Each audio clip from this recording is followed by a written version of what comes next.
ఆసిఫాబాద్ జిల్లా వాంకిడి తాజా మాజీ జెడ్పీటీసీ డాక్టర్ అజయ్ కుమార్ మండల కేంద్రంలోని గిరిజన పాఠశాలలో మృతి చెందిన శైలజ కుటుంబానికి తక్షణమే ఆర్థిక సహాయం అందాలని వాంకిడి తాజా మాజీ జెడ్పీటీసీ డాక్టర్ అజయ్ కుమార్ పేర్కొన్నారు. శైలజ కుటుంబానికి తక్షణమే ఆర్థిక సహాయం అందించాలని డిమాండ్ చేస్తూ ఇది ఖచ్చితంగా ప్రభుత్వ హత్యగా భావిస్తున్నామని ఆయన కాంగ్రెస్ పార్టీకి డిమాండ్ చేశారు. డాబాకు వెళ్ళి వాళ్ళ ఇంటికి వెళ్ళి వాళ్ళ తల్లిదండ్రులను పరామర్శిద్దామంటే ఆ భౌతిక గాయాన్ని సందర్శిద్దామంటే పోలీసు వాళ్ళు ఈరోజు పొద్దున్న నుంచి కొనేయకుండా ఆ ఊరికి 4 దిక్కుల అస్త దిగ్బంధం చేసి బారికేట్లు పెట్టి కొన్ని వందల పోలీస్ ప్రొటెక్షన్ పెట్టి చీమను కూడా పోకుండా వాళ్ళు ఈరోజు పోలీస్ యంత్రాంగాన్ని కాంగ్రెస్ ప్రభుత్వం వాడుకుంటుంది. నిజంగా ఇది మరి ప్రజల పాలన లేకుండా పోలీసుల పాలన. ఈరోజు పోలీసులు కూడా నిజంగా ఒక గుండెలాగా వ్యవహరించడం నిజంగా బాధేస్తుంది, సిగ్గేస్తుంది కూడా. మరి ఈరోజు వాంకిడి మండలంలో ఉన్నటువంటి మా ప్రజాప్రతినిధులు, సర్పంచులను కావచ్చు, కింద ఉండే చైర్మన్ కావచ్చు, ఎంపీటీసీలని అందరం మరి ప్రజల పక్షాన ఉండి మనల్ని ఓటేసి వారు గెలిపించుకొని వాళ్ళకు అన్ని విధాలుగా అందుబాటులో ఉండి అన్ని విధాలుగా అండదండగా ఉండి వాళ్ళ సమస్యలను వాళ్ళ కష్టాలను పాల్పంచుకోవడానికి మనం ప్రజాప్రతినిధులుగా మనం ఈరోజు వాళ్ళు ఎంచుకుంటే ఈరోజు వాళ్ళకు సేవ చేయడానికి వాళ్ళకు ఈరోజు కష్టాలలో ఉన్న వాళ్ళకు మేము వాళ్ళ దగ్గరికి వెళ్ళి వాళ్ళ సమస్యలను విని తీర్చడానికి మనకు అవకాశం లేకుండా ఈరోజు కాంగ్రెస్ ప్రభుత్వం చేస్తుంది. కాబట్టి ఇట్లాంటి పద్ధతి మంచిది కాదని చెప్పేసి కాంగ్రెస్ ప్రభుత్వం హెచ్చరిస్తుంది. నిజంగా మరి ఇంత ఘోరమైన పరిస్థితి అంటే గత 10-11 నెలల నుంచి వాంకిడి మన తెలంగాణ రాష్ట్ర వ్యాప్తంగా అన్ని పాఠశాలలో, హాస్టళ్లలో నాణ్యత లేని ఆహారము, కల్తీ ఆహారం పెట్టి పిల్లల చావులకు కారణమవుతుంది కాంగ్రెస్ ప్రభుత్వం. మరి ముఖ్యంగా మరి విద్యాశాఖ మినిస్టర్ లేకపోవడం వలన ఈ ప్రక్షాళన అనేది జరగలేదు.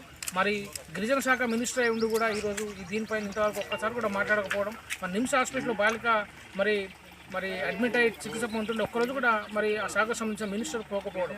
ఇంకొకటి ఏంటంటే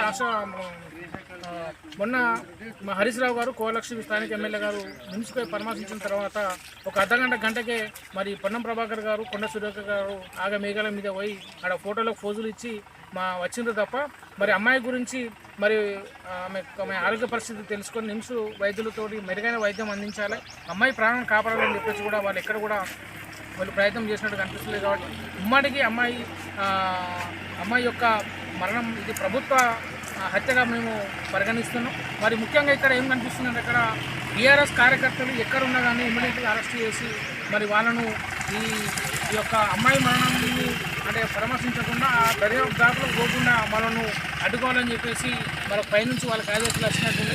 చిన్న కార్యకర్తలను కూడా ఎక్కడికక్కడ ఊర్లలో మరి దిగ్బంధిస్తున్నారు. మరి చుట్టుపక్కల ఉన్నటువంటి గ్రామాలు డాబా పక్కకు ఒక 3-4 జీపీలు ఉంటాయి. దాని పక్కన ఆనుకొని అక్కడ ఉన్నటువంటి చిన్న వార్డు మెంబర్లను, చిన్న సర్పంచ్, ఊరు పెద్ద అవసరం కూడా మరి ఆ ఊరికి డాబాకు పోయి పరామర్శించడం, పోయి అక్కడ మాట్లాడదామంటే కూడా అట్లాంటి పోనీయకుండా మరి ఎక్కడికక్కడ మరి గృహ నిబంధనలు చేస్తున్నారు. మరి నిన్న సాయంత్రం 5 గంటల నుంచి ఈరోజు పొద్దున్న 7 గంటల వరకు ఎమ్మెల్యే స్థానిక కోఆలిషన్ మేడం కానీ ఒక మహిళను కూడా చూడకుండా ఇంట్లో దిగ్బంధించి ఆమెను తోపులాట చేస్తూ, ఆమెను దొబ్బేస్తూ మరి హౌస్ అరెస్ట్ చేయడం కూడా నిజంగా చాలా సిగ్గుచేటు. ఎందుకంటే ఎమ్మెల్యేగా ఉన్నారు, మన నియోజకవర్గంలో ఎవరికి ఆపద వచ్చినా ఏ సంఘటన జరిగినా ఎమ్మెల్యే బాధ్యత ఉంటుంది. కాబట్టి వాళ్ళ దగ్గరికి పోయి వాళ్ళని పరామర్శించి వాళ్ళ కష్ట సుఖాల్లో పాల్పంచుకొని వాళ్ళకి న్యాయం చేసే విధంగా ప్రజాప్రతినిధిగా వాళ్ళ పని. కాబట్టి ఈరోజు మా ప్రజాప్రతినిధులను కూడా పని చేసుకోలేకుండా మా చేతులను కట్టేసి మరి ఈరోజు వాళ్ళు చోద్యం చూస్తున్నారు. మరి పోలీసు వ్యవస్థ కూడా మరి కొంచెం వాళ్ళ పద్ధతి కూడా మార్చుకోవాలి. మరి నిజంగా కాంగ్రెస్ ప్రభుత్వానికి పోలీసు ఏజెంట్లుగానే పోలీసులు పనిచేస్తారు తప్ప మరి ప్రజల పక్షాన ఉన్నట్టు మాకైతే ఇక్కడ కనిపిస్తలేదు. కాబట్టి పోలీసు యొక్క ప్రవర్తన కూడా మార్చుకోవాలని చెప్పేసి మరి బీఆర్ఎస్ పార్టీ తరఫున మేము హెచ్చరిస్తున్నాం. మరి రేవంత్ రెడ్డి గారు ఒక్కరోజు కూడా నిమ్స్ హాస్పిటల్ పోయి బాలికను పరామర్శించడం కానీ అట్లాంటిది ఏం చేయలేదు. మరి ఎందుకు ఇలా జరుగుతుందని చెప్పి దాని వెనుక కూడా మరి ప్రక్షాళన చేసే కార్యక్రమం కూడా రేవంత్ రెడ్డి గారు మరి చేసినట్టయితే ఇక్కడ కనిపిస్తలేదు. ఆయన పొద్దున లేస్తే డబ్బులు సంపాదించడం, మరి బుల్డోజర్లు పెట్టి తోలడం గవే చేస్తున్నారు తప్ప మరి విద్యార్థులు మరి హాస్టళ్లలో మరి ఇన్ని విధాలుగా మరి 40-42 మంది వరకు 11 నెలల్లో అబ్బాయిలు విద్యార్థినులు మరి కలుషిత ఆహారం తిని చచ్చిపోతున్నారంటే దానిపైన ఒక్కరోజు కూడా మరి మాట్లాడిన పరిస్థితి అయితే లేదు. దానిపైన ప్రక్షాళన చేసిన పరిస్థితి అనేది కనిపిస్తలేదు. నిజంగా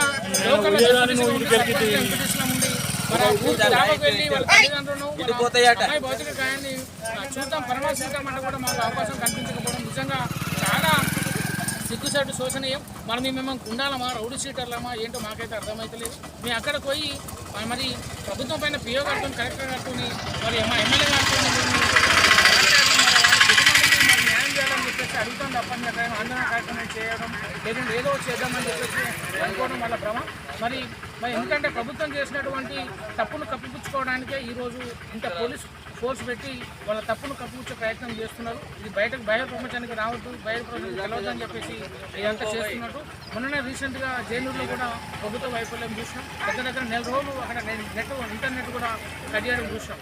అదే పరిస్థితి వాంకిలో కూడా మరి నెట్ కూడా మరి ఇంటర్నెట్ కూడా బంద్ చేస్తే మరి ప్రజల యొక్క మరి ఇప్పుడంతా ఆన్లైన్ వ్యవస్థ జరుగుతుంది కాబట్టి మరి ఇంకా ఏ విధమైన సమస్యలు సృష్టిస్తారు కాంగ్రెస్ ప్రభుత్వం. మరి ప్రభుత్వం ఎందుకు ప్రజలు ఇంత ఇబ్బంది పెట్టుకుంటో మరి అది వాళ్ళకి అర్థమవుతలేదు, ఏంటో మాకైతే అర్థమవుతలేదు.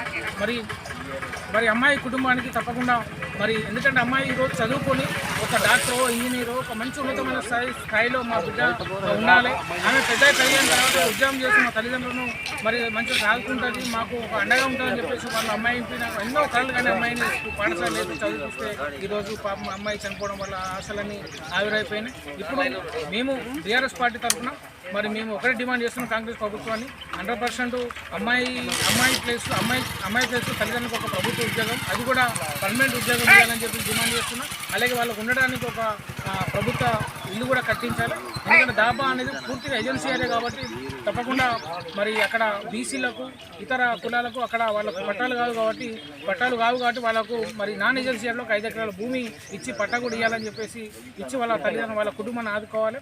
అలాగే 50 లక్షల రూపాయలు కూడా ఎక్స్‌గ్రేషియా కూడా ఇవ్వాలని చెప్పేసి కూడా ప్రభుత్వాన్ని డిమాండ్ చేస్తున్నాం. ఇంకొకటి ఏంటంటే ఈ హాస్టళ్లలో ముఖ్యంగా